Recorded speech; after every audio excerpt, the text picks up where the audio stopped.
శ్రీ లలితా పరమేశ్వరి చక్రపురం ఛానల్కి స్వాగతం. ఇదే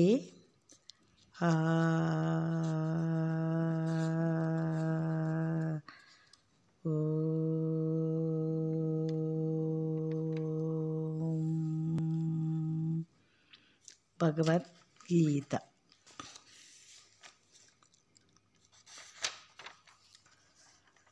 శ్రీ భగవానుడు ఈ విధంగా అంటున్నాడు: పార్థానాయేవైహ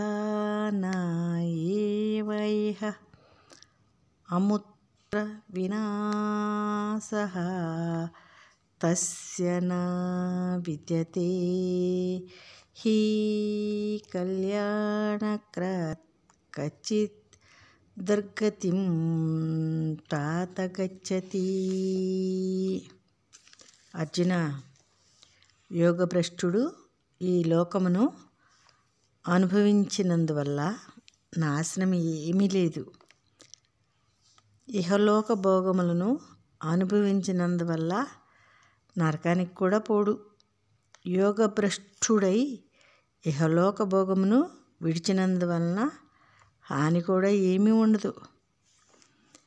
ఇహలోక భోగాలను విడిచి మంగళప్రదమైన మోక్ష సాధన నిజంగా చేసేవాడు ఎవ్వడు ఎప్పుడు ఎక్కడ పరలోకాలనబడే వాటిలో కూడా దుర్గతిని పొందడు అర్జున అని భగవానుడు ఇంకా ఏమంటున్నాడంటే,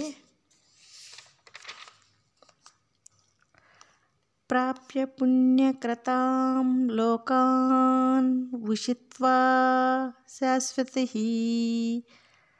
సమాః శుచీనాం శ్రీమతాం గేహే యోగభ్రష్టః అభిజాయతే. యోగభ్రష్టుడు మోక్ష సాధన అనే పుణ్యకర్మలు చేసిన వారి స్థితిని యథాశక్తి పొంది ఆ స్థితిలో చాలా సంవత్సరాలు నివసించి తిరిగి సదాచారులను ధనవంతులు అయిన వారింట్లో పుడతారర్జున అని భగవానుడు ఇంకా ఏమంటున్నాడంటే, అథవా యుగీనాం ఏవ కులే భవతి ధీమతాం ఏతద్ధి దుర్లభతరం లోకే జన్మయత్ ఈదృశం.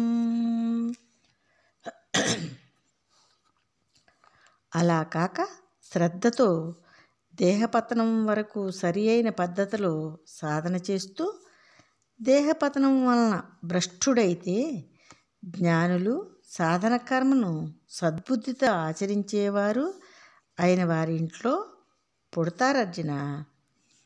ఇటువంటి జన్మ లోకంలో చాలా దుర్లభమైంది అర్జున అని భగవానుడు అర్జునుడితో అంటూ ఉన్నాడు. భగవానుడు తత్ర తం బుద్ధి సంయోగం లభతే పౌర్వదేహికం యతతే చ తతః భూయాః సంసిద్ధౌ కురు నందనః.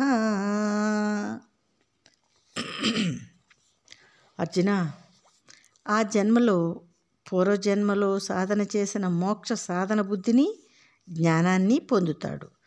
పూర్వజన్మ సాధన సంస్కారం చేత పూర్వజన్మలో సాధనను ఎక్కడ విడిచిపెట్టాడో అక్కడి నుంచే సాధన పూర్తగుటికి